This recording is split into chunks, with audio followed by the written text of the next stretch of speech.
डीसी हटायो, नाल डीसी हटायो, समूरा दोस्त हथ खणी जवाब दो, नाल डीसी हटायो, गरीबन जी नौकरियों खपाइंदा डीसी हटायो, गरीबन जी नौकरियों खपाइंदा डिप्टी कमिश्नर इमदाद अबड़ो के,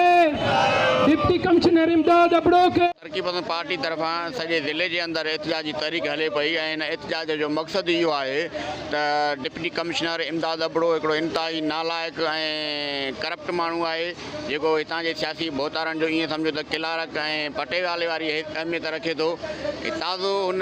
जेका 1 खां 4 ग्रेड ताईं जेको नौकरियूं आहिनि उहे हिकु त पंहिंजे अज़ीज़नि खे ॾिनियूं आहिनि, 2 नौकरियूं पंहिंजे भाइरनि खे ॾिनियूं आहिनि ऐं उन खां अलावा समूरियूं नौकरियूं जेको आहे सियासी बोतारनि जे उन ख़ासि माण्हुनि जे हवाले कयूं वियूं आहिनि। जेके हक़दार माण्हू आहे हुजण त ईअं खपे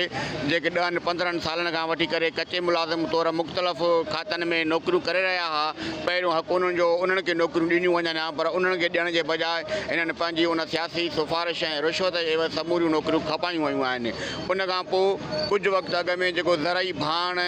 जो जेको आहे मोम हली हुई ऐं हारी कार्ड, उन में बि डिप्टी कमिश्नर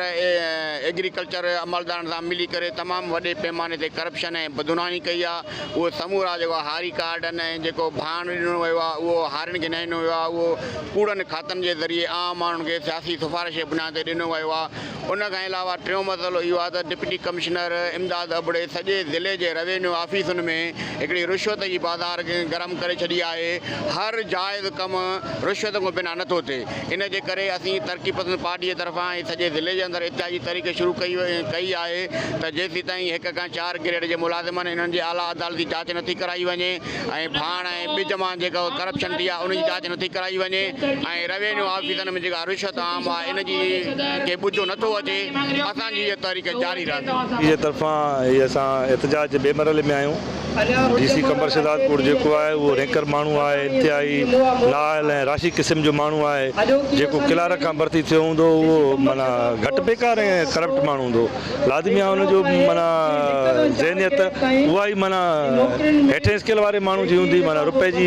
हुन करप्शन खे बि न जेको आहे उहो ख़तमु करे ऐं उनजी जाइ ते बि हिननि हथ टोकिया मादूर ठाहिया आहिनि। हितां जा चूंडियल नुमाइंदा, हितां जा MPA MNA नवाब मीर पीर बोतार जागीरदार इन्हनि सॼी ज़िले खे खाधो, पर इन हद ताईं जो हिकिड़े ग्रेड जी जेका नौकिरी आहे उन हिकिड़े ग्रेड जी नौकिरी ते बि MNA ऐं MPA जेको आहे हक़दारनि खे हक़ ॾियण जे बजाए पंहिंजनि मनपसंदि माण्हुनि नौकरनि खे जेको आहे नौकरी ॾियनि था। वरी बदकिस्मती इहा चइबी त अहिड़ो नाइल माण्हू अची विहारियूं ज़िले कंबर शहदादपुर जे डिप्टी कमिश्नर जे उन उहिदे ते, जंहिंखां हाणे जेको आहे ऑर्डर कढाया हुनखे बि जेको आहे मौक़ो मिलियो, हुन बि पंहिंजे ॿाहिरनि सोटनि मिटनि माइटनि जा 15 खां 18 ऑर्डर जेके आहिनि उहे भोगत कढिया। 4 ग्रेड जूं जेके नौकरियूं डिप्टी कमिश्नर पंहिंजा नवाज़ी करे पंहिंजनि माइटनि खे मिटनि खे पंहिंजे भाइरनि खे ॾेई छॾियूं ऐं उन खां अलावा ॿियो जेके हारी कार्ड जे मद में जेका करोड़े रुपयनि जी बदोनवानी कई आहे उनजी शफ़ाफ़ नमूने सां जेका आहे जांच थियणु ज़िले जे अंदरि जेका मेरिट जी लताड़ थी आहे ऐं डीसी कंबर शहदादपुर इंतिहाई नाइल ऐं करप्ट साबित थियो आहे, तंहिंजे करे तरक़ी पसंद पार्टी आहे घुर थी करे हिन करप्ट डीसी खे हितां हटायो वञे ऐं मेरिट जी बुनियाद ते जेके माण्हू आहिनि उन्हनि खे खयो वञे। असांजो मक़सदु सिर्फ़ु इहो आहे त ज़िले कंबर शहदादपुर में जॾहिं खां डीसी इमदाद अबड़ो आयो आहे तॾहिं खां ज़िले जे हर इदारे में करप्शन जी बाज़ार गरम थी वई आहे। उन जो ताज़ो मिसाल डीसी पारां जेका 1 खां 4 ग्रेड ताईं नौकरियुनि जा ऑर्डर मिलिया आहिनि, उन में डीसी पारां पंहिंजा नवाज़ी करे पंहिंजे भाइरनि ऐं पंहिंजे मिटनि माइटनि खे जेके असांजे ज़िले जा न पर ॿाहिरि ज़िले डोमिसाइल रखंदड़ माण्हू आहिनि उन्हनि खे नौकरियूं ॾिनियूं वयूं आहिनि ऐं हारी कार्ड में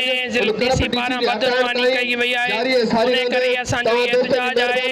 जेसीं ताईं इन डीसी खे हटाए इन ख़िलाफ़ इंक्वायरी क़ाइमु न कई वञे तेसीं ताईं तरक़ी पसंद पार्टी तरफ़ां जदोजहद जारी रहंदी। मचांडियो कोशिश डिजिटल शहदादपुर।